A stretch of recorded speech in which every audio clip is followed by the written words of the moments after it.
Dale. Hola, buenas, bienvenidos a todos y a todas, nuestros oyentes, los que siguen nuestro podcast. Bienvenidos a una nueva edición de este podcast donde hablamos de filosofía y Web3. Hablamos también de tecnología blockchain. Hablamos de las implicaciones éticas, políticas de esta revolución que se está dando hoy en día de una manera un poco silenciosa en el Internet. Y bueno, nuestra idea justamente, somos Federico y David, es poner un poco en evidencia y compartir con todos ustedes lo que vamos aprendiendo y aprender todos juntos. Hola David, hoy vamos a hablar un poco de esta cuestión de la ilusión de libertad en la que vivimos. ¿Estamos más conectados o estamos más encadenados a la tecnología? Y tenemos noticias que, por ejemplo, en Europa ha habido un cambio en la legislación para controlar un poco los monopolios de las grandes empresas. ¿Cómo es eso, David? ¿Querés contarnos? Sí, hola Fede, hola a todos. Bueno, efectivamente, esto que nombraba recién Federico, en Europa entró en vigor este 1 de noviembre una ley que está aprobada, impulsada por la Unión Europea, que se llama la Ley de Mercados Digitales, que está un poco, que está muy asociada a los problemas que venimos siempre comentando en estos podcasts. eh, Esta situación actual de Internet, que es un claro reflejo del sistema económico, social, político de Occidente, Claro, del sistema centralizado, el monopolio. Eh, bueno, precisamente esta ley es un paquete legislativo que el objetivo principal, dice así en la ley misma, es evitar que los guardianes de acceso impongan condiciones injustas a las empresas y los usuarios finales y garantizar el carácter abierto de importantes servicios digitales. O sea, precisamente lo que la ley ujú, hace es eso, ponerle un límite a los gigantes de Internet, que son los nombres que siempre vienen apareciendo eh, cada vez que comentamos nosotros, ¿no? Google, Apple, Meta, Amazon. claro. Eh, que lo que hacen efectivamente es un monopolio, que no es el monopolio de Internet solamente, sino que se ve reflejado y que no es tampoco que se ve reflejado, sino que con un impacto real, efectivo en la economía global. Bueno, Claro. en definitiva, esta ley intenta un poco abrir el juego, ¿no? El juego en lo económico, digamos, más que nada. Porque Claro, y plantear un poco el debate, digamos, de la situación de la centralización que se vive hoy en día en el Internet, ¿no es cierto? sí, de hecho, precisamente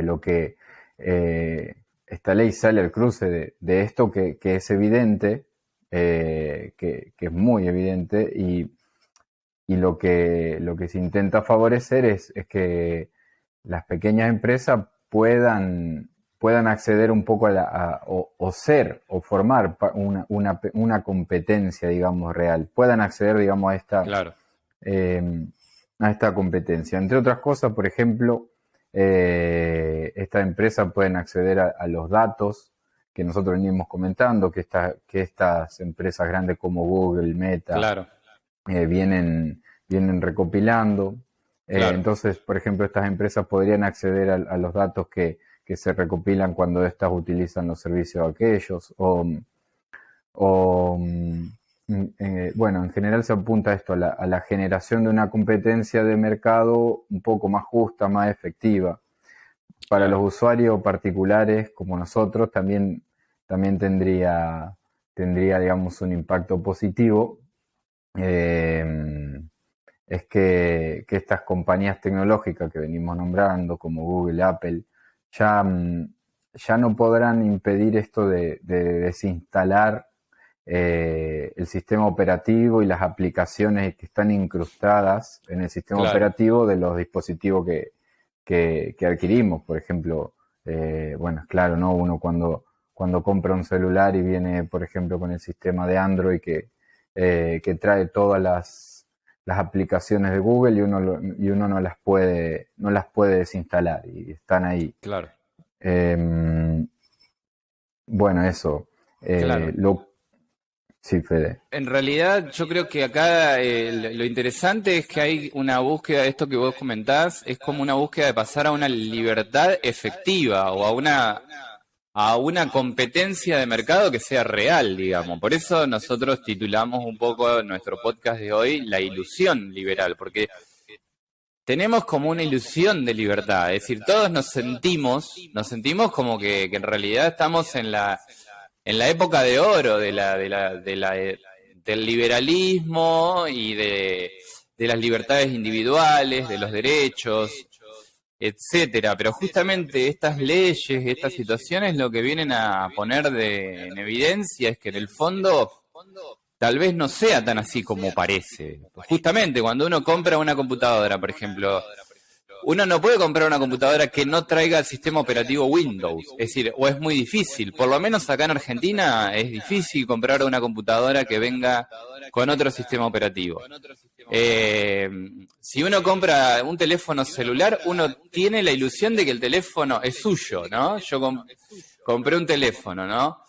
En realidad, ese teléfono no es completamente propio, porque en ese teléfono ocurren cosas que yo, por ejemplo, no quiero que ocurran, ¿no? Por ejemplo, el teléfono le manda información a la empresa que es Google, porque todos los teléfonos vienen con Android. Tampoco uno puede comprar otro teléfono que no venga con otro sistema operativo que no sea Android. A no ser que sea un iPhone, ¿no es cierto? Pero ahí también tenés el sistema operativo de la empresa Apple, y también mandan información a Apple, ¿no es cierto? Yo en realidad ruteo mis teléfonos, pero bueno, eso es un terrible dolor de cabeza, tener que rutear un teléfono. ¿Para qué? Para poder sacarle todos los... Rutear un teléfono significa instalarle, adquirir, digamos, justamente, adquirir propiedad absoluta sobre el teléfono, instalarle el sistema operativo que uno quiere e instalarle las aplicaciones que uno quiera, ¿no es cierto? Lo cual a uno lo obliga un poco a jugar medio al margen, ¿no? Porque hay algunas aplicaciones que no van a querer instalarse, porque todas las aplicaciones dependen de Google también. Acá un día podríamos hacer un podcast un poco más técnico. Yo podría contar mis experiencias ruteando teléfonos y cambiando sistemas operativos, que ya llevo muchos años haciendo eso, tanto en mis celulares como en las computadoras que compro. Y es realmente un dolor de cabeza, porque cuando uno se sale digamos, del mercado, y se sale de esa libertad, digamos, que le ofrece el mercado, en realidad el mercado tiene unos determinados límites donde uno se puede sentir libre como se sentiría un caballo, digamos, en un campo donde tiene determinados límites y hay unos alambrados, más allá no podés ir, digamos, ¿no es cierto? Nosotros en el fondo vivimos en una ilusión de libertad que no es tan así, ¿no? En los celulares hay funciones que no podemos realizar, hay funciones que se realizan automáticamente sin que nosotros querramos. Hay software que no podemos desinstalar. Por lo tanto, digamos, la propiedad, en ese sentido, la idea de propiedad tampoco es una propiedad absoluta el dispositivo que uno compra, ¿no es cierto? Ahí hay como una cierta Sí, no, cuestión. sí, no, quería agregar que unido a esto, además, que el teléfono permanece vinculado, digamos, a la empresa a la cual le compras o a la empresa dueña a la cual está vinculado el teléfono, como por ejemplo en el caso de Android a Google, y está constantemente habiendo una transferencia de información, datos personales, localización, movimientos, etcétera. Exacto. En ese caso, Lo cual justamente lleva lo que se dice, por eso yo creo que ahí influye el precio de los celulares. Por eso esta tecnología, que es una tecnología de avanzada, la que uno tiene en un celular, es barata. ¿Por qué? Porque en el fondo, lo que no se paga con, lo que uno no paga en el celular por el valor real de esa tecnología, lo está pagando con sus propios datos. Esto que se dice, digamos, de que en realidad cuando es demasiado barato el servicio o el dispositivo, o cuando el servicio es gratuito, en realidad el producto somos nosotros, ¿no es cierto? Esto es un eslogan que está dando vuelta por el internet hace ya mucho tiempo, en realidad. La frase fue dicha por primera vez en los años 70, refiriéndose a la televisión. La dijo un escultor norteamericano que se llama Richard Serra, que él decía, en realidad, la gente es un producto que es vendida a las empresas por los medios de comunicación, ¿no? Y se refería a la televisión en aquella época. También porque en Estados Unidos en aquella época las televisoras eran muy pocas. También había una gran... había un monopolio de pocos canales que eran los únicos que existían. No permitían otras posibilidades.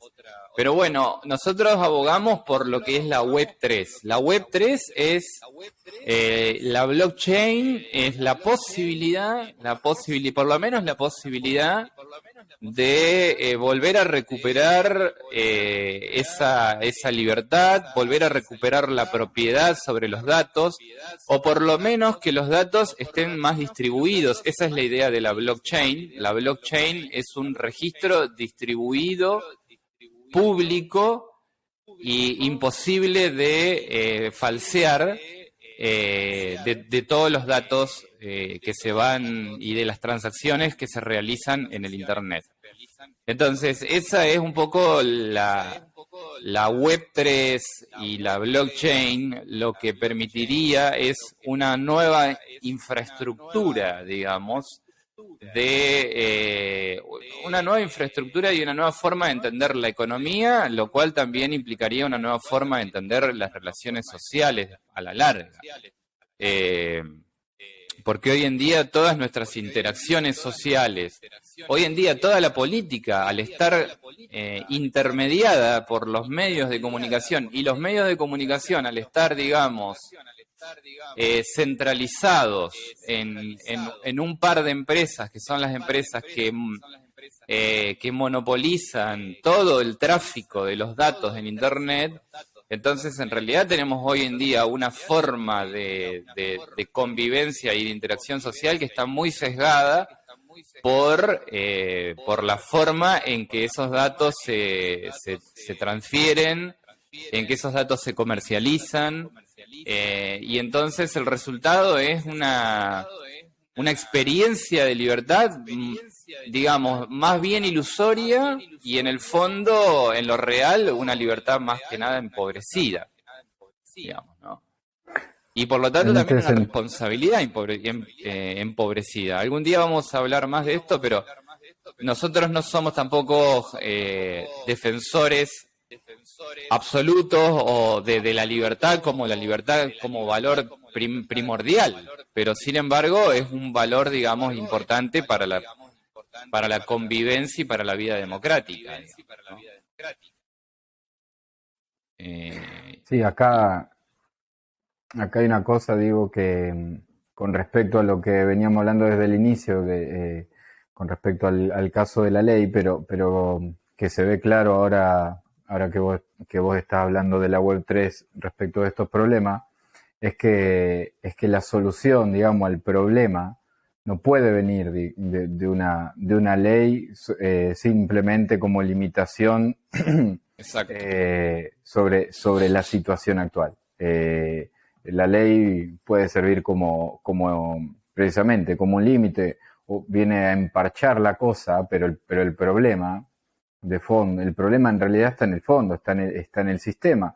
La web, como la conocemos, la web 2 está digamos, configurada de una manera en la cual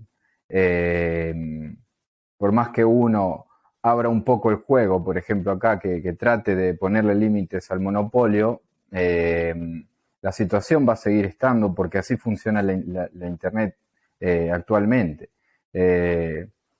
Bueno, esto, ¿no? Es decir, el Exacto, usuario en exacto. particular en este caso, sí, decía que no es el objetivo de la ley el usuario, sino que a mí, a vos y a todos nos Claro. afecta, digamos, de un modo secundario esto. Claro, en realidad el objetivo de la ley es poner ciertos límites en el juego, en un juego, digamos, de mercado que no está puesto en cuestión, digamos.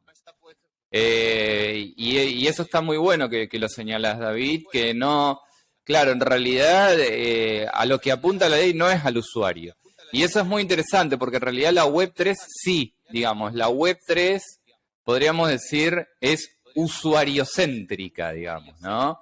En realidad, bueno, en esto los remitimos a algunos podcasts anteriores, si quieren verlos, o a nuestra newsletter en Substack.